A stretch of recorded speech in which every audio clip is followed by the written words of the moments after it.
Arxitektura sohasidagi faoliyatimizni uyimizni balkonidan boshlagandik.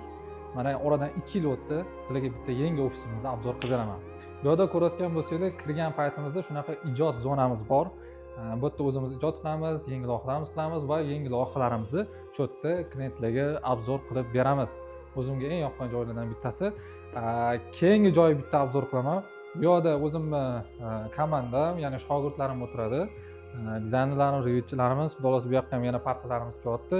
Bu yoqqa ham endi yangi shogirdlarimizni qo'yamiz. Bu yerda klientlarimizga loyihalarni obzor qilamiz. Bu yerda shogirdlarimiz ishlashadi. Endi bu yerdagi xonani ko'ramiz.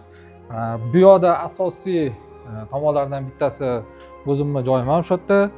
Bu yerda Aslam shogirdim ijod qilib o'tiribdi hozir dizayn bo'yicha. Tanib olasizlar, xudo olasa videolarda chiqib turadi. Bu yerda asosiy, ya'ni noldan qo'shilgan komandam o'tiradi. Ya'ni mendan noldan podeshka qilgan, hozir ham yonimda turgan komandam aynan shu yerda o'tiradi. Bu yerda klientlarimiz kelib qoladigan bo'lsa, shu yerda choy ustida suhbat qilamiz, loyihalarni ko'rib chiqamiz va yangi loyihalarni ham mana shu yerda muhokama qilamiz. Endi biza hozir katta ofis olamiz, katta komanda tuzamiz, maqsad katta loyihalar olish. Ya'ni shu sohada yangi etapga chiqish va rivojlanish.